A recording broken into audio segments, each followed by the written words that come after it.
وهو الشهر الذي فرضت صيامه علي وهو شهر رمضان الذي أنزلت فيه القرآن.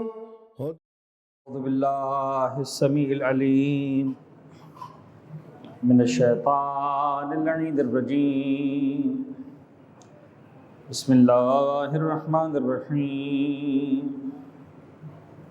الحمد لله الذي علا في توحده ودنا في تفرده، الذي بعد فلا يرى وقرب فشهد النجوى، ثم الصلاة والسلام والتحية والإكرام على أشرف الأنبياء والمرسلين حبيب إله العالمين سيدنا ونبينا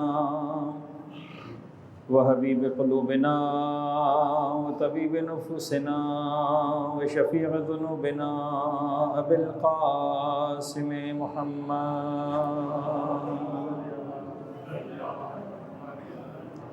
وعلى أهل بيته الطيبين الطاهرين المعصومين المنتجبين، لا سيما على بقية الله في الأرضين وحجته على العالمين، واللعن الدائم على أعدائهم ومنكري فضائلهم وغاصبي حقوقهم أجمعين من يوم ظلمهم وغصبهم وعداوتهم إلى يوم الدين.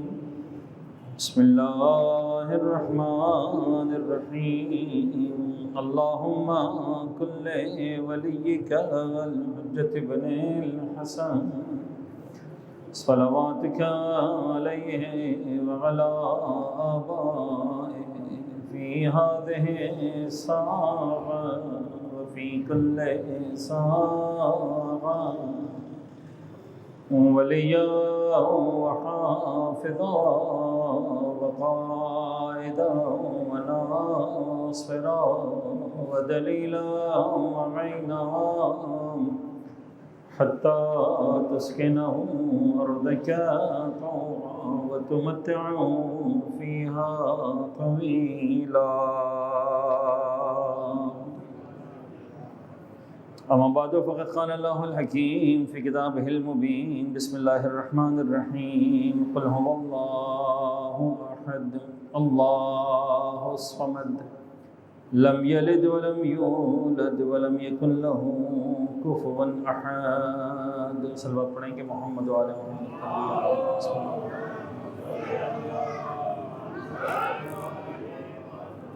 اذان گرامی قدر، فقہ مسئلے کو ہم تھوڑا سا آگے بڑھاتے ہیں. مسلسل میں نے آپ کے ساتھ بات کی کہ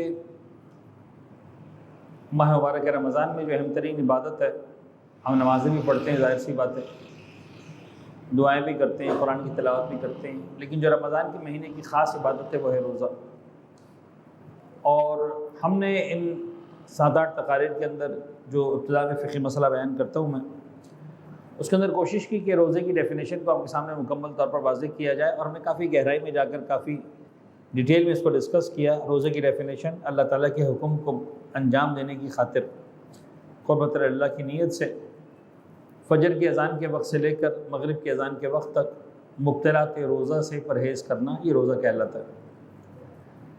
تو کلی طور پر آپ غور کیجئے گا کہ جو آخر میں لفظ تھا پرہیز کرنا، مجھے تھوڑا سا اس پہ بات کرنی ہے 1-2 منٹ، اور ایک میری خواہش ہے کہ میں فدیہ تاخیر پر تھوڑی سی بات کر لوں تاکہ بات مکمل ہو جائے.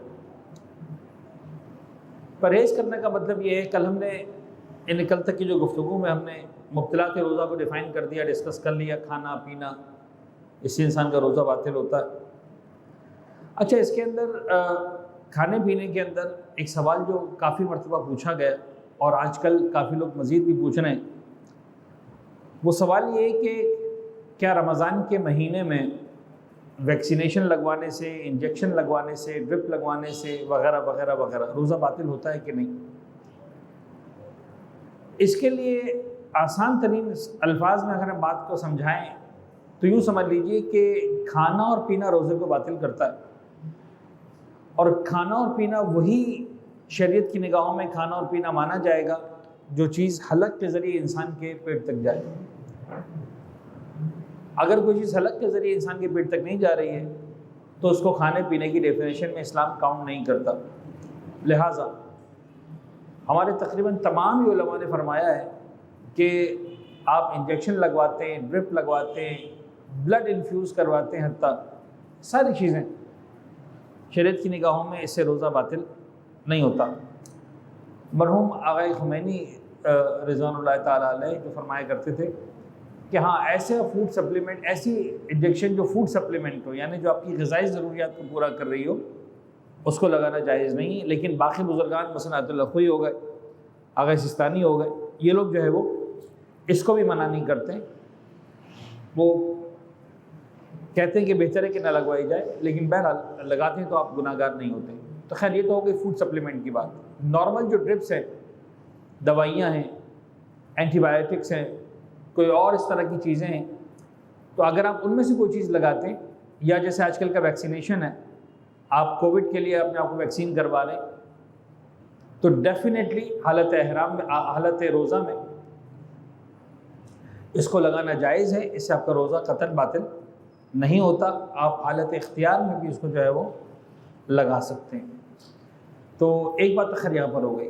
خلاصہ یہ ہوا کہ روزے کی ڈیفینیشن ہے مبتلات روزہ سے پرہیز کرنا، یعنی یہ بات میں نے پہلے بھی بتائی تھی، اب پھر اس کو ایک مرتبہ اسپیسیفکلی جملہ عرض کر دوں کہ آپ نے غور کیا کہ ان ساری چیزوں کے بعد حکم خدا کی خاطر فجر کی اذان سے مغرب کی اذان تک مبتلات روزہ سے جو آخر میں جملہ آیا وہ ہے پرہیز کرنا، یعنی روزہ کرنے کا نام نہیں ہے، نہ کرنے کا نام۔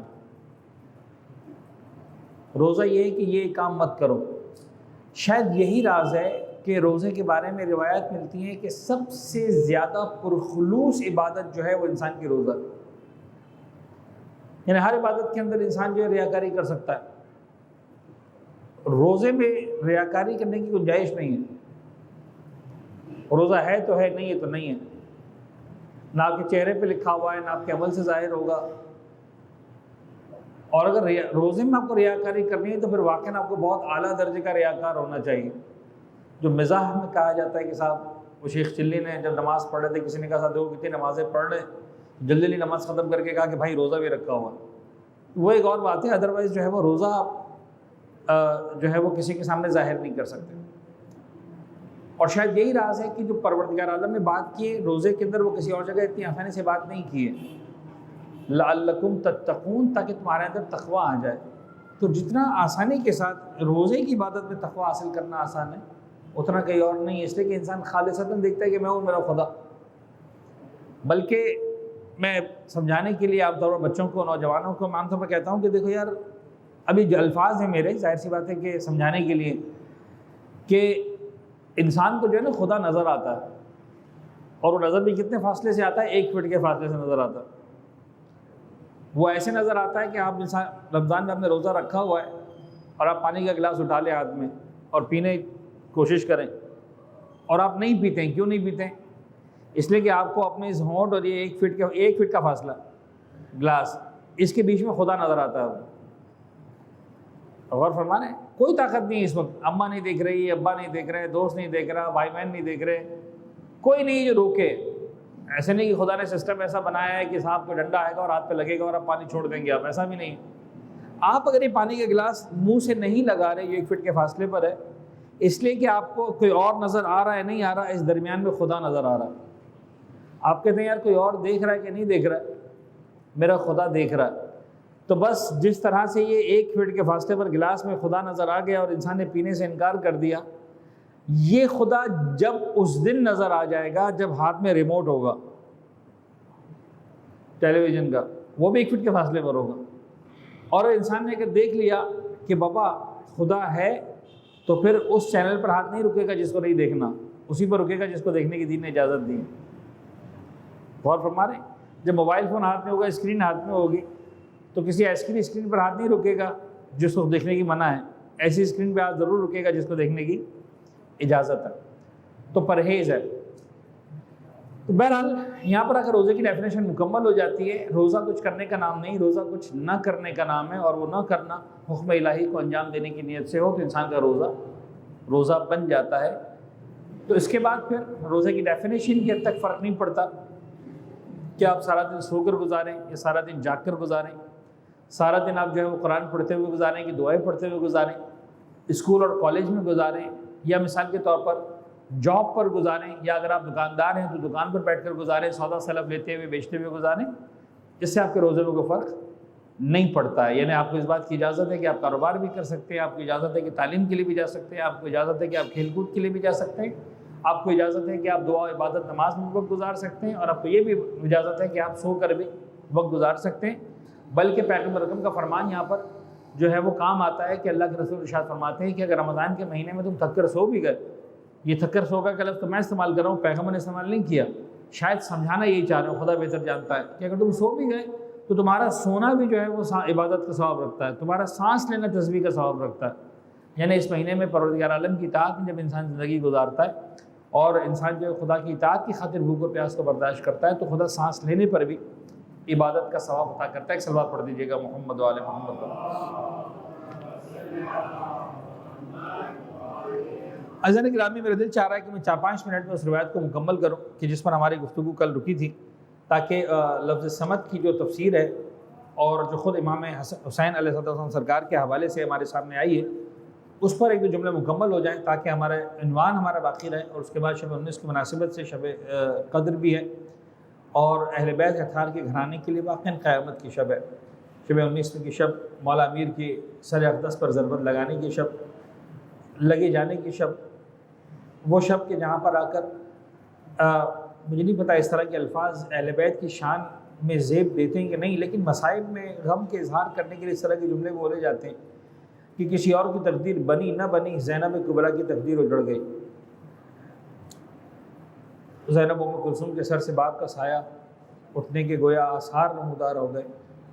کائنات کا مشکل کشا سر پہ ضربت کھا کر بیت الشرف امامت میں آج صبح پہنچا. ایک عجیب درد کے عالم میں گزاری. ظاہر سی بات ہے ذکر مصائب بھی ہوگا، تو میں چاہتا ہوں کہ پہلے روایت پڑھیں اور اس کے بعد جو ہے وہ ہم بات کو آگے بڑھائیں. ایک صلوات پڑھ دیجیے گا محمد و آل محمد پر.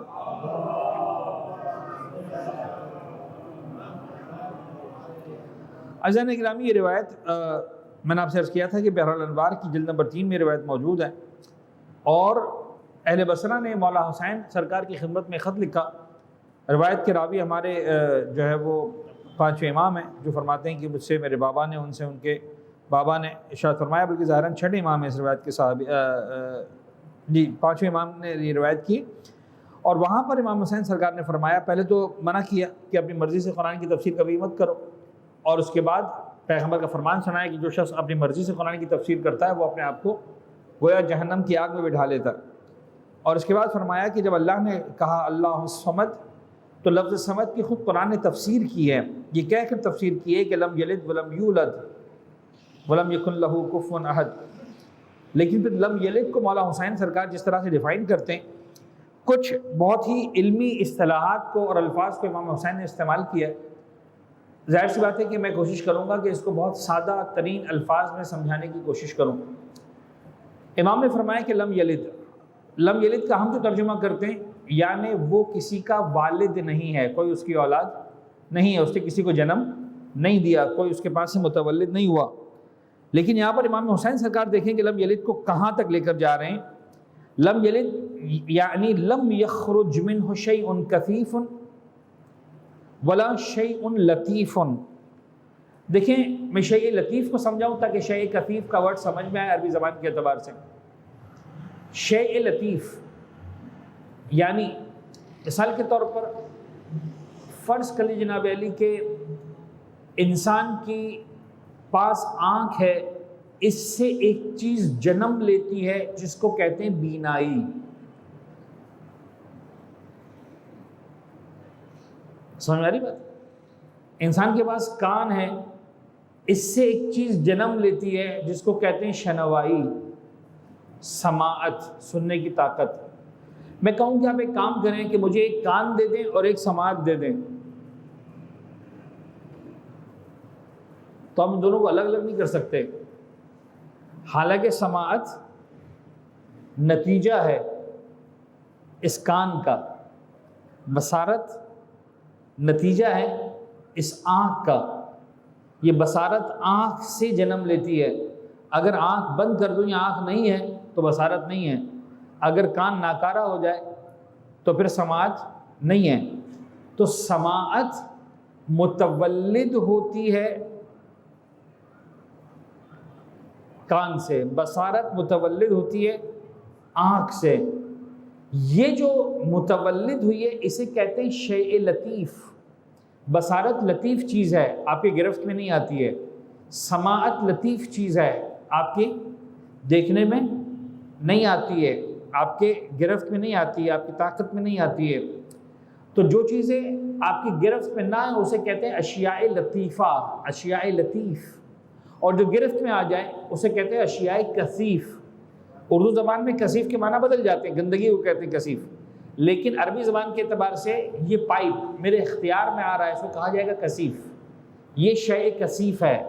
یہ مثال کے طور پر کپڑا شیء یعنی جامد ہے، ایک ایسی چیز ہے جو لطیف نہیں ہے.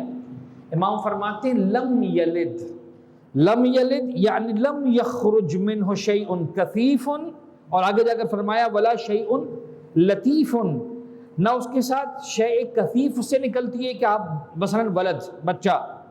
وسائر الاشیاء الکثیفہ التي تخرج من المخلوقین، یا اور چیزیں جو مخلوقین سے نکلتی ہیں.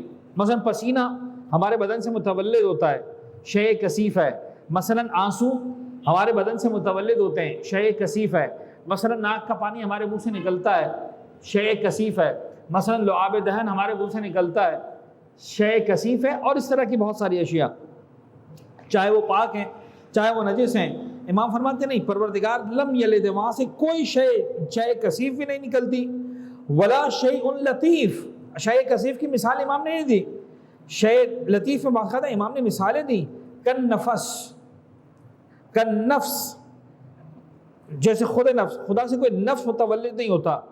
ولا یتشعب منہ البداوات، نہ اس سے اس طرح کی اور چیزیں نکلتی ہیں. کسنت نیند، اونگ، والنوم نیند، والخطرت والہم والحزن والبہجت غم ہے، خوشی ہے، ناراضگی ہے، والضحک مسکراہٹ ہے، والبکاء گریہ ہے، والخوف خوف کی کیفیت ہے، رجا امید کی کیفیت ہے، والرغبت والسامت والجوع والشبع بھوک سیرابی کی کیفیت، چاہے وہ پانی کے معاملے میں ہو، بھوک کے حوالے سے، چاہے پیاس کے حوالے سے ہو. فرماتے ہیں کہ کسی طرح کی کوئی بھی چیز اس رب العزت کی ذات سے متولد نہیں ہوتی. لم یلد کے معنی بہت بلند ہیں، یعنی صرف اولاد کی حد تک نہیں ہے. یہ وہی والی چیز ہے جس کو ہمارے بچے بچپن میں صفات سلبیہ کے طور پر پڑھتے ہیں، اگر آپ کو یاد ہو. خیر اب تو وہ دور نہیں رہا کہ بچوں کو باقاعدہ صفات ثبوتیہ اور صفات سلبیہ پڑھائی جاتی ہیں. بہت سادہ سادہ دنیاتیں ہمارے پاس آ گئی ہیں. ہمارے بچپن میں ہم کو صفات ثبوتیہ سلبیہ سے پڑھایا جاتا تھا. اس میں ایک بات کہی جاتی تھی، اس کی ذات، اس کی صفات زائد بر ذات نہیں ہے. ایک جملہ پڑھایا جاتا تھا ہم کو، اس کی صفات زائد بر ذات نہیں ہے. کیا مطلب؟ یعنی صفات ہیں اس کے اندر، لیکن وہ صفات اس کی ذات کا حصہ ہیں، اس کی ذات سے علیحدہ کوئی چیز نہیں ہے. یعنی وہ عین سمیع ہے، وہ هو السمیع. لیکن ایسا نہیں ہے کہ میں الگ ہوں، میری سماعت الگ ہے. پتہ نہیں میں سمجھا پا رہا ہوں کہ نہیں. آپ کو ایسے بہت سے بچے ملتے ہیں نا، بہت سے انسان ایسے ملتے ہیں جو سن نہیں سکتے ہیں. تو انسان کا انسان ہونا اور ہے، اس کا سمیع ہونا اور ہے. انسان بعض اوقات انسان ہوتا ہے، سمیع نہیں ہوتا. تو اگر میرے برابر میں ایک ایسا انسان کھڑا کر دیا جائے جو سمیع نہیں ہے، سننے والا نہیں ہے، تو اس میں کیا فرق ہے؟ فرق یہ ہے کہ اس کے پاس ایک صفت نہیں ہے، میرے پاس ایک صفت ہے جو ایکسٹرا ہے. ٹھیک ہے جی، میری ذات الگ ہے، میری وہ صفت الگ ہے. بعض ممکن تھا میرے پاس سماعت ہوتی، ممکن تھا میرے پاس سماعت نہ ہوتی. پروردگار کے پاس سماعت ہے، لیکن ایسے نہیں جیسے میرے اور آپ کے پاس ہے کہ ذات الگ ہے، صفت الگ ہے. پروردگار کی صفات زائد پر ذات نہیں ہے، یعنی وہ جب سے ہے وہ سمیع ہے. نہ سماعت اس سے الگ ہو سکتی ہے، نہ سماعت اس کو عطا کی جا سکتی ہے. اور محمد والے محمد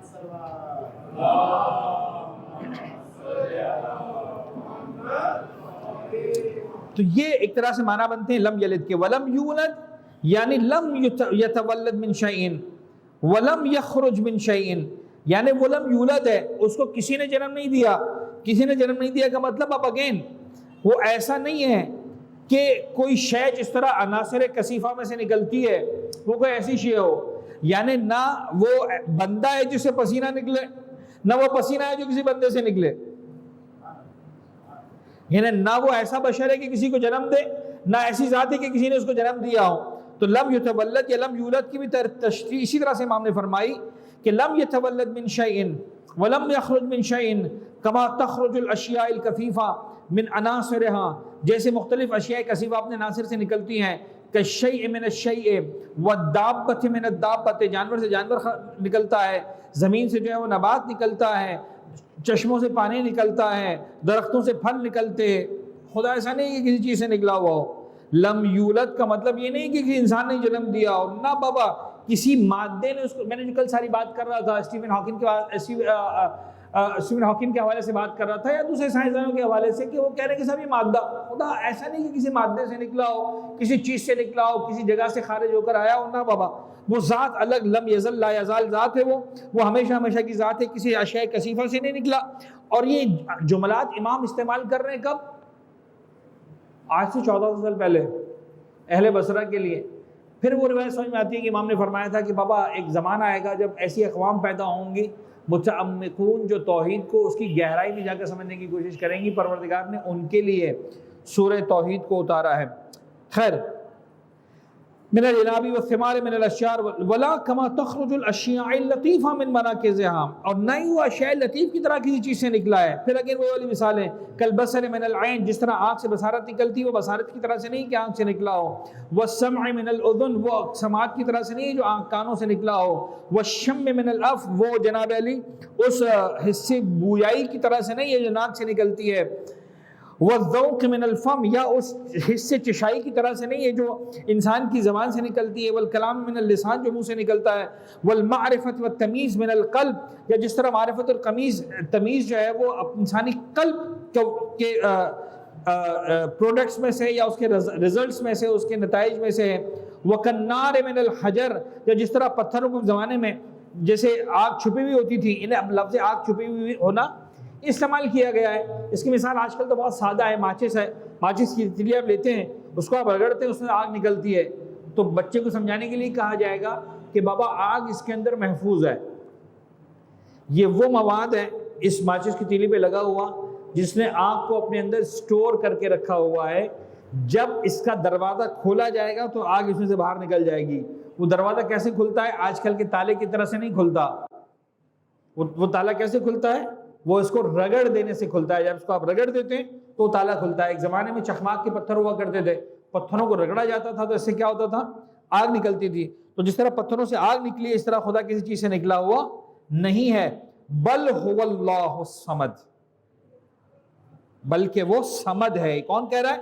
ہمارے تیسرے امام سرکار امام حسین فرما رہے ہیں، الذی لا من شیء ولا فی شیء، نہ کسی شے سے ہے نہ کسی شے میں ہے، ولا علی شیء علی شیء، نہ کسی شے پر ہے، مبدع الاشیاء وخالقها ومنشئ الاشیاء بقدرته یتلاشى ما خلق للفناء بمشیئته ویبقى ما خلق للبقاء بعلمه فذلکم اللہ الصمد۔ یہ ہے وہ خدا کہ جس نے اشیاء کو بنایا ہے، اس کو وجود عطا کیا ہے اپنی قدرت کے ذریعے۔ دیکھیں ایک لفظ ہم استعمال کرتے ہیں آج کل کے سائنسدانوں کے لیے، کہ صاحب فلاں چیز کس نے ایجاد کی، فلاں چیز کس نے ایجاد کی، فلاں چیز کس نے ایجاد کی، یہ جب استعمال کرتے ہیں نا ہم، علم کہتا ہے کہ کسی نے کوئی چیز ایجاد نہیں کی ہے، سب نے کوئی نہ کوئی چیز دریافت کی ہے۔ بجلی ایجاد کسی نے نہیں کی ہے، بجلی دریافت کی ہے، بجلی موجود تھی، سائنس نے اس کو پکڑا، اس کو ڈھونڈ کے لائے۔ یعنی مثال کے طور پر اگر کوئی چیز زمین کے اندر چھپی ہوئی ہے کوئی ہیرا اور آپ زمین کھود کھود کر نکال کر لے کر آ گئے تو آپ یہ نہیں کہیں گے کہ میں نے ہیرا ایجاد کیا ہے، آپ نے ہیرا دریافت کیا ہے۔ آپ ایجاد کوئی کر چکا ہے، کسی نے ایجاد کرنا یعنی وجود عطا کرنا، عدم سے وجود، نہ ہونے سے ہونا، نہیں تھا اور کیا خدا نے، آپ نے چھپے ہوئے کو دریافت کیا، بجلی موجود تھی آپ نے دریافت کیا، بلب یعنی بلب سے مراد وہ طاقت روشنی کو لانے کی موجود تھی، آپ نے اس پر اختیار حاصل کیا۔ خدا کہتا ہے نا سخر لکم ما فی السماوات و ما فی الارض، پروردگار عالم نے تمہارے لیے مسخر کر دیا، جتنی چیزوں کو پروردگار نے بنایا تھا تمہارے اختیار میں دے دی۔ انسان ایجاد نہیں کرتا، انسان دریافت کرتا ہے۔ ایجاد کیا ہے کس نے؟ اس رب کریم نے، منشئ الاشیاء، اس نے انشاء کیا ہے، اس نے وجود کیا ہے اپنی قدرت سے۔ یتلاشا ما خلق للفناء بمشیتہ، لہذا جس چیز کو خدا نے فنا کے لیے خلق کیا ہے وہ اللہ کی مشیت سے اپنے وقت پر آ کر فنا ہو جاتی ہے۔ یعنی انسان کے لیے کہا گیا کہ انسان تجھے دوبارہ پیدا کیا جائے گا جنت و جہنم کے لیے۔ وہ گلاب کا پتا جو مثال، گلاب کا پھول جو مثال کے مٹی ہو گیا، خدا نے اس کو کہا تھا تجھے پیدا کیا جائے گا، نہیں، وہ بنا تھا ایک ٹائم کے لیے، ایک ہفتے دو ہفتے کے لیے، وہ کسی کے مثلا کسی دولہا کے گلے میں ہار بنا، یا کسی مثال کے طور پر خاتون کے سر کی زینت بنا، یا کسی قبر پہ چڑھ گیا، لیکن بہرحال ہفتے کے بعد اس کی عمر ختم ہو گئی، مٹی ہو گیا، اللہ خیر صلی اللہ۔ نہ کوئی ثواب تھا، نہ کوئی عذاب تھا، نہ کوئی جنت جہنم تھی، نہ کوئی نیکی گناہ تھا، نہ کوئی ذمہ داریاں تھیں، نہ ماں باپ کی ذمہ داری تھی، نہ شوہر بچوں کی ذمہ داری تھی۔ وہ گلاب کا پھول پیدا ہوا، ختم ہو گیا اس کی مشیت سے۔ جس کو فنا کے لیے خلق کیا تھا وہ فنا ہو گیا، جس کو بقا کے لیے خلق کیا ہے پروردگار فرماتا ہے وَيَبْقَى مَا خَلَقَ لِلْبَقَاءِ بِعِلْمِهِ، خدا کے علم میں ہے کہ کیا چیز باقی رہنے والی ہے۔ یہ جو ساری طاقتوں کا منبع اور مرکز ہے، دیٹ از کالڈ صمد، فَذَلِكُمْ اللَّهُ الصَّمَدُ، یہ ہے وہ خدا جو قرآن کہہ رہا ہے کہ اللہ الصمد۔ مولا حسین اس انداز سے جو ہے وہ پروردگار عالم کا تعارف کتاب لفظ صمد کے اندر مکمل کروا رہے ہیں، الذی لم یلد ولم یولد کے اندر مکمل کروا رہے ہیں۔ اور انشاءاللہ کل کی ہماری جو آخری گفتگو ہوگی، کل بھی مولا عامر کا تذکرہ بھی ہوگا، ظاہر سی بات ہے، اور میں اس لم یکن لہ کفوا احد پر بھی انشاءاللہ بات کو مکمل کروں گا، یہ ہمارا سورہ مکمل ہوگا۔ لیکن آج 19 رمضان کی شب ہے، مولا کائنات کی اس دنیا سے گزرنے کی شب ہے۔ عزیزان گرامی، کائنات کا مشکل کشا علی،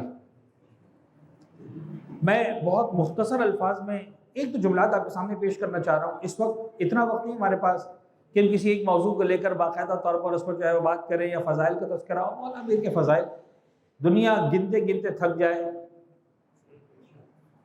جن و ملک بشر لکھتے لکھتے تھک جائیں، نہیں ممکن ہے علی کے فضائل کا احاطہ کرنا۔ سچ پہ ہم جھوٹ کا کب رنگ چڑھا دیتے ہیں، حق کا پیغام زمانے کو سنا دیتے ہیں، ہم کو حیدر کے فضائل کی کوئی حد نہ ملی، تم کو شکوایا کہ ہم حد سے بڑھا دیتے ہیں۔ حد ہے کہاں علی کے فضائل کی، اس کو بڑھانے کی بات کریں۔ علی وہ ذات ہے کہ خدا کی قسم اگر علی کے وجود کو درمیان سے ہٹا دیا جائے، محمد و آل محمد کے وجود کو درمیان سے ہٹا دیا جائے، انسان کو خدا نہیں ملے گا۔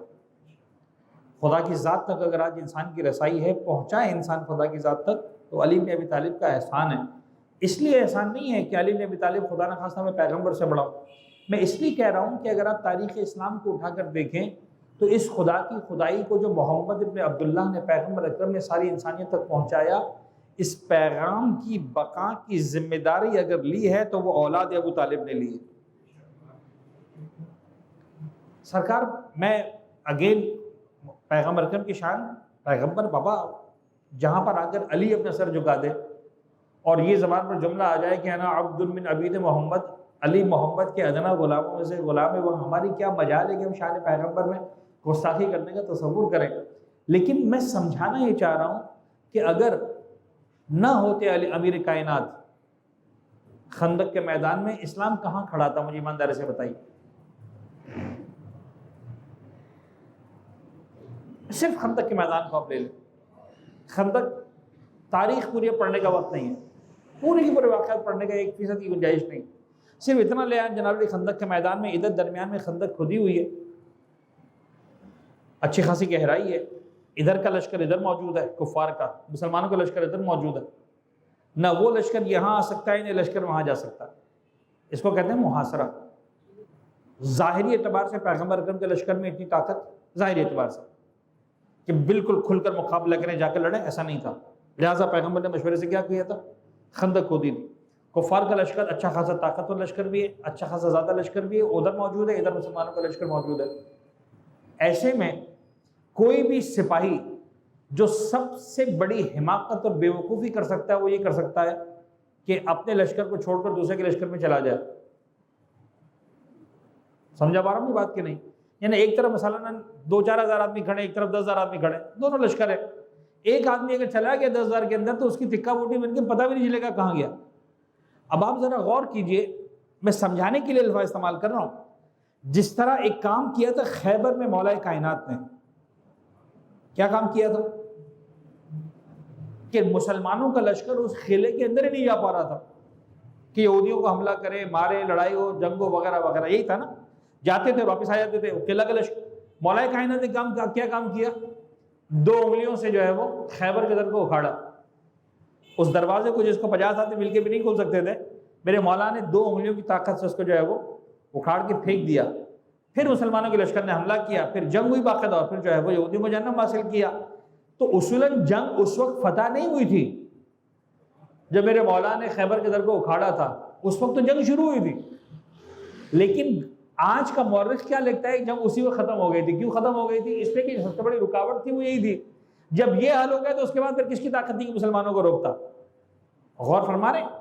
تو جو کام مسلمانوں کے لشکر کے لیے خیبر کے میدان میں میرے مولا نے کیا تھا، یوں سمجھ لیجئے کہ خندق کے میدان میں وہی کام مشرکوں کے لیے عمرو بن عبد الود نے کر لیا تھا۔ پتہ نہیں میں سمجھا پا رہا ہوں کہ نہیں؟ وہ آرام سے وہاں سے چلا، جب لے کر، اس کو گھوڑا تھا، اسے دیکھا ایک جگہ پہ خندق ایسی ہے کہ جہاں آرام سے بلند کر جایا جا سکتا، اور وہاں سے وہ جمپ لے کر مسلمانوں کے لشکر میں آ گیا۔ ہونا کیا چاہیے تھا؟ پورا ہزاروں کا مسلمانوں کا لشکر اس کی تکہ بوٹی کر دیتے، یا کیا للکار رہا ہے مسلمانوں کے لشکر کو، ہے کوئی میرے مقابلے پر آئے، مسلمانوں کا مذاق اڑا رہا ہے کوئی، ہے جو کیا، اور مذاق کیا اڑا رہا ہے؟ کہتا ہے مسلمانوں تم کو میں جنت دینے کے لیے آیا ہوں، تم تو یقین رکھتے ہو نا کہ مر جاؤ گے، شہید ہو جاؤ گے تو جنت میں جاؤ گے، آؤ لو نا جنت، کیوں نہیں لیتے ہو جنت؟ میں تم کو جنت دینے کے لیے آیا، اور تمہارا عقیدہ یہ ہے کہ مجھے مار ڈالو گے، غازی بن جاؤ گے تو بھی جنتی ہو، تو آؤ جنت لو۔ اور مسلمانوں کے لشکر میں ایسے سپاہی بھی جو کہہ رہے ہیں کہ بابا اس ایک بندے کو 1000 سے لڑتے ہوئے اکیلے نے دیکھا، حوصلہ پست ہو رہا ہے۔ سرکار اگر علی ابن ابی طالب وہاں پر نہ آئے ہوتے، مسلمانوں میں سے کوئی آگے نہیں بڑھا تھا، تو وہ کیا کرتا؟ وہ کفار کے لشکر کو یہاں بلاتا، وہی کام جو مولا کائنات نے خیبر کے میدان میں در کو اکھاڑ کے کیا تھا اس نے کر ڈالا تھا۔ کہتا ہو یا میں کھڑا ہوں، کسی کے باپ کی طاقت تم کو روک کے بتائے، سارا لشکر جمع ہو کر مسلمانوں میں حملہ کریں گے۔ پیغمبر نے خامخواہ نہیں کہا تھا، 2 جملے، خدا کی قسم عجیب ہے، 2 جملے۔ ایک جب ابو طالب کا لال عمرو سے لڑنے کے لیے جا رہا تھا ایک جملہ کہا، اور ایک جملہ کہا جب ابو طالب کا لال عمرو بن عبد الود کا سر اتار کے واپس آ رہا تھا۔ یہ 2 جملے اگر درمیان سے نکال دیے جائیں، صرف 2 جملے نہیں ہیں، یہ پوری تاریخ اسلام ہے۔ یعنی اگر یہ نہ ہو تو آج میرے آپ کے پاس یا پورے عالم اسلام کے پاس اسلام نام کی کوئی چیز ہی نہیں ہے۔ کیا فرمایا تھا اللہ کے رسول نے؟ برز الایمان کلہ الی الکفر کلہ، آج کل ایمان کل کفر کے مقابلے میں جاتا۔ یہ ہے علی بن ابی طالب۔ تمہاری نمازیں روزے سارے عالم اسلام کے حج طواف لے کے رکھو ایک طرف، علی بن ابی طالب کی یہ ایک عمل جو جا رہا ہے، اس نیت کے ساتھ جا رہا ہے کہ یا غازی بنوں گا یا شہید بنوں گا، اس کے ہاتھ سے مارا بھی گیا تو ابو طالب کے خون کی لاج رہ جائے گی کہ ابو طالب کا بیٹا پیٹھ پھیر کر میدان سے بھاگا نہیں تھا، جب دشمن نے للکارا تو علی کا ابو طالب کا بیٹا پیچھے نہیں ہٹا تھا۔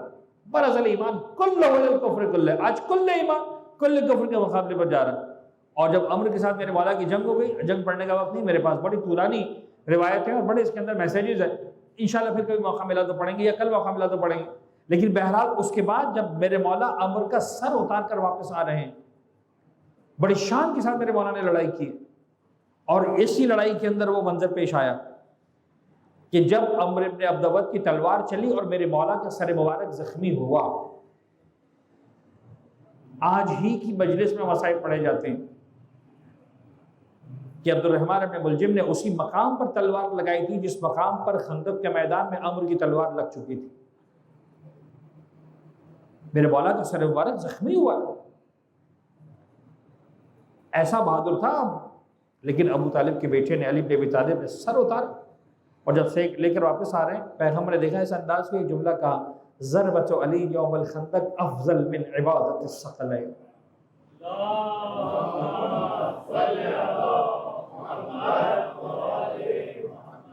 خندق کے دن علی کی ضربت ثقلین کی عبادت سے بلند ہے، ثقلین کی عبادت سے بلند۔ ثقلین کی عبادت کا مطلب کیا ہے؟ جن و انس قیامت تک عبادتیں کرتے رہیں۔ مجھے نہیں پتا سرکار یہ کتنی عبادتیں بنیں گی۔ آج دنیا میں 1 ارب مسلمانوں کی بات کی جاتی ہے، کبھی حساب سے لگانے کی کوشش کریں، ایک منٹ کے لیے فرض کر لیتے ہیں کہ 1 ارب کا 1 ارب مسلمان نماز پڑھتا تو روزانہ کی نمازیں کتنی ہو گئی؟ 5 ارب نمازیں ایک دن کی، تو 1 سال کی نمازیں کتنی بنیں گی؟ اور 2 سال کی نمازیں کتنی بنیں گی؟ اور 1 صدی کی نمازیں کتنی بنیں گی؟ اور 14 صدیوں کی نمازیں کتنی بنیں گی؟ تمہاری ساری نمازیں ایک طرف، علی کی ایک ضربت، ایک کاٹ ایک طرف۔ تم کیا سمجھو وما ادراک ما علی بن ابی طالب، تمہاری کیا اوقات کہ تمہیں سمجھ آئے کہ علی بن ابی طالب کے آج کتنا بڑا ظلم ہوا، آج کس ذات کے سر اقدس پر ضربت لگی، آج کون ذات خاک اور خون میں نہا رہی ہے، آج کون ذات ہے جو بٹی کو رکھ کر اپنے سر پہ رکھ رہی ہے، اور جس کی زبان پر یہ جملہ آ رہا ہے فُزْتُ وَرَبِّ الْكَعْبَةِ رب کعبہ کی قسم آج علی کامیاب ہو گیا۔ آج کیا ظلم ہوا، کائنات کو کیا پتا؟ حسن جانتے ہیں، حسین جانتے ہیں، زینب کبریٰ جانتی ہیں۔ 19ویں کی رات بڑے مشکل حالات میں اب عزیزان جانتے ہیں یہ مجالس اعظم منعقد ہو رہی ہیں۔ مجھے نہیں پتا 21 رمضان کا جلوس نکل پائے گا نہیں نکل پائے گا، خدا بہتر جانتا۔ کووڈ کے حوالے سے عجیب حالات ہیں، سیاست زمانہ اور الگ طرح کی سیاست ہے، علی کے ذکر پر پابندی کی خواہشات اور الگ طرح کی ہے، خدا بہتر جانتا ہے کہ ہمارے مقدر میں لکھا۔ لیکن آج کم از کم ہم یہاں بیٹھ کر مولا عامر کا ذکر کر رہے ہیں، خدا کرے 19ویں رمضان کی رات کو مسجد کوفہ میں بیٹھ کر علی بن ابی طالب کا ماتم کر سکے، نجف کے روضے کے سامنے بیٹھ کر مولا کو پرسا دے سکے۔ 19ویں کی رات میرے مولا نے بڑے درد اور کٹ کے عالم میں گزاری ہے۔ علماء فرماتے ہیں میرے مولا نے مزاج بنا کے رکھا تھا، ہر رات کسی ایک بیٹے یا بیٹی کے چلے جاتے تھے۔ 19ویں کی رات ام کلثوم کے گھر پر گزارنے کی رات تھی، اور اس روایت کی راوی ام کلثوم میں فرماتی میرا بابا آج رات بڑی عجیب، ہر رات رمضان کی رات ہر رات علی کی عبادت میں گزرتی تھی۔ 19ویں کی رات شب قدر میں سے ایک شب ہے، میرا مولا ویسے ساری رات عبادت میں گزارتا، لیکن ام کلثوم کہتی میرا بابا آج بڑی درد کے عالم میں تھا، بڑا تکلیف کے عالم میں تھا۔ یہ روایتیں بتاتی ہیں کہ علی نے اپنے اختیار سے اپنی شہادت کو قبول کیا ہے، علی نے اپنے اختیار سے اپنی شہادت کو قبول کیا ہے۔ مصلی سے بار بار اٹھتے تھے، زیر سما آتے تھے، آسمان کی طرف سر بلند کرتے تھے، فرماتے تھے یہی وہ رات ہے جس کا مجھ سے وعدہ لیا۔ افطاری کے وقت میرے شہزادی نے 2 غذائیں ساتھ میں رکھ دی، تڑپ کر کہتے ہیں ام کلثوم تجھے معلوم ہے تیرے بابا نے کبھی ایک ساتھ 2 غذاؤں سے افطاری کی؟ اس انداز سے میرے مولا نے سحری کی، افطاری کی۔ جب گھر سے نکلنے لگے، نماز شب کا وقت تھا یا فجر کا وقت نزدیک تھا، گھر سے باہر جانے لگے، علماء نے عجیب جملے لکھے، مناقب نے عجیب جملے لکھے۔ جب گھر سے نکلنے لگے نا، مرغابیاں گھر کے صحن پہ پلی ہوئی تھی، اس زمانے کا رواج بھی تھا، ام کلثوم نے مرغابیوں کو پال کے رکھا تھا، بڑی مانوس تھی مولا کائنات سے، لیکن ام کلثوم کہتی ہیں عجیب پھڑ پھڑا کر یہ پرندے آگے بڑھتے، مولا کائنات کے دامن کو تھام لیتے، چیخ رہے، چلا رہے، گریہ فرما رہے، اور ایک جملہ عجیب آیا۔ ان ام کلثوم کہتی ہے میرے دل کو دہلا کے اس جملے نے جب آگے بڑھے نا، تو ایک مرتبہ رو کر کہنے لگے ام کلثوم دیکھو یہ مرغابیاں بے زبان جانور، میرے لال اگر ان کا خیال نہ رکھ سکوں تو ان کو آزاد کر دینا۔ کائنات کا مشکل کشا ایک مرتبہ گھر سے باہر نکلتا ہے، مسجد کوفہ میں پہنچتا ہے، وہ ظالم اندھا سو رہا ہے، اس کو بیدار کیا میرے مولا نے۔ میرا دل چاہتا ہے کہ وہ یا علی بیدار نہ کرے، یہ سوتا رہے گا تو زینب کا مقدر جاگتا رہے گا۔ اجرکم اللہ۔ ایک مرتبہ گلدستہ اذان پر جاتے ہیں، اذان کی آواز بلند کی، اللہ اکبر اللہ اکبر۔ علماء نے لکھا ہے جب 19 رمضان کی صبح یہ آخری اذان میرے مولا نے مسجد کوفہ کے گلدستہ اذان سے بلند کی، نہ جانے کیا تاثیر تھی، کیا درد تھا جہاں جہاں تک کوفے کے گھروں میں علی بن ابی طالب کی آذان کی آواز گئی ہے، بے اختیار ہونے کی آواز بلند ہوئی۔ اہل کوفہ روتے ہوئے رسول کی طرف آئے ہیں، نماز شروع ہوئی، پہلی رکعت کی پہلا سجدہ تھا، جب ایک مرتبہ ظالم کی تلوار چلی، میرے مولا کا سر شکافتہ ہوا، میرے مولا نے محراب مسجد کوفہ کی پٹی کو اٹھایا، ایک مرتبہ آپ نے چپل لگانا شروع کیا، قرآن کی آیت کی تلاوت شروع کی، منہا خلقناکم وفیہا نعیدکم ومنہا نخرجکم تارۃ اخرى۔ اسی پٹی سے ہم نے تمہیں پیدا کیا ہے، اسی مٹی کی طرف ہم تمہیں لوٹائیں گے، اسی مٹی سے ہم تمہیں دوبارہ اٹھائیں گے۔ اور ایک مرتبہ علی کی آواز آئی، اللہ مستوری الکعبہ، رب کعبہ کی قسم لکھا ہے۔ ایک عجیب مسئلہ ہے جو اس رات زمین و آسمان کے درمیان گونجا، جناب جبرائیل کی آواز بلند ہوئی، تحکمت واللہ تعالی، خدا کی قسم ہدایت کے ارکان توڑ دیے گئے، ہدایت کی میناریں توڑ دیے گئے۔ میرے مولا حسن مصطفیٰ نے پہلے تو آگے بڑھ کر فجر کی نماز کو مکمل کروایا، ادھر فجر کی نماز مکمل ہوئی، کچھ اصحاب دوڑ کر جاتے ہیں، پیچھے قاتل تھے اور اپنے ملزم کو پکڑ کر لاتے ہیں۔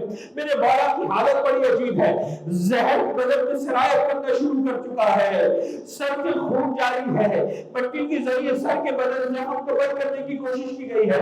علی کے چہرے کا رنگ بگڑتا جا رہا ہے، علی کے چہرے کا رنگ بگڑتا جا رہا ہے، علی نشی کی حالت میں ہے، علی تکلیف کی حالت میں ہے کہ ایک مرتبہ آپ نے ملزم کو لایا گیا، سختی کے ساتھ باندھ کر لایا گیا۔ سنو گے میرے مولا نے کیا کہا، اب تو تمہارے ہاتھوں میں آ گیا ہے اور اس کو زیادہ سختی سے رکھنا۔ اجرکم اللہ، اجرکم اللہ۔ ایک مرتبہ وقت گزرنا شروع ہوا، میرے مولا حسن و حسین نے فیصلہ کیا سرکار امیر المومنین کے بدن اثر کو اسی زخمی حالت میں اٹھا کر گھر کی طرف لے کر جایا جائے۔ خدا نصیب کرے مسجد کوفہ کی زیارت مجھے بھی نصیب کرے، آپ کو بھی نصیب کرے۔ بڑا نزدیک ہے مسجد کوفہ کی محراب سے مولا کائنات کا گھر، لیکن سنو گے کائنات کا مشکل کشا اتنا صحیح ہو گیا، اپنے قدموں پر جا کے چل کر اپنے گھر کے نزدیک نہ جا سکتا۔ اجرکم اللہ، اجرکم اللہ۔ ایک گلین لائی نہیں، ایک چٹائی لائی نہیں، میرے مولا کو چٹائی پہ ڈالا گیا، اس چٹائی کو اٹھایا گیا اور چٹائی کو اٹھا کر گھر کی طرف لے کر جا رہے ہیں۔ اس دوران وقت اتنا گزر گیا کہ سورج نکلنے کا وقت نزدیک آ چکا تھا۔ عجیب جملہ لکھا ہے کتابوں میں، جب گھر کے نزدیک پہنچ رہے تھے سورج اٹھتا ہوا نظر آیا، میرے مولا کی آنکھیں کھلی، سورج کو پکار کر کہا، اے سورج تو گواہ ہے، کہا آج تک کبھی ایسا نہیں ہوا کہ تو نکلا ہو اور تم نے علی کی آنکھوں کو سویا ہو۔ ہمیشہ تم نے علی کو بیدار پایا، پروردگار کی عبادت کے لیے تیار پایا، آگے بڑھے ہیں۔ جب آگے بڑھنے لگی نا، ایک مرتبہ آگے کھول کر حسن حسین کو کہتے میرے لالے بات بتاؤ، یہ ساتھ میں کون لوگ آ رہے ہیں؟ کب آپ کے اصحاب ہیں، آپ سے محبت کرنے والے ہیں، آپ کی عقیدت قدم بھرنے والے ہیں۔ میرے مولا کہتے بیٹا حسن حسین ایک کام کرو، میرے اصحاب سے کہو واپس چلے جائیں، اپنے اپنے گھروں کو لوٹ جائے۔ کہا بابا یہ آپ سے محبت کرنے والے ہیں۔ سنو کہ علی نے کیا کہا، رو کر کہتے بیٹا حسن حسین میری بیٹیاں دیکھ تیرے گھر میں شرف پر موجود ہوگی، میری بیٹیوں کے رونے کی آواز طرف ہوگی، مجھ سے برداشت نہیں ہوتا، زینب کی آواز کا میں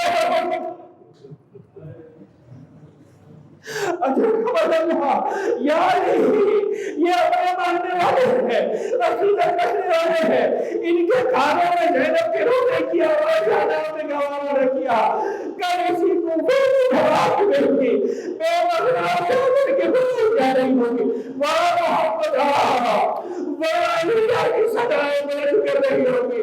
کوفے والوں سے کہیے گا، اے کوفے والوں یہ ان کی بیٹیاں ہیں، یہ صاحب کی بیٹیاں ہیں، ان کے حجاب کا انتظام کرو۔ ارے ان کی دعا ہے، سبھی علی نے پردے کا خیال رکھا۔ ماں کا میں حسین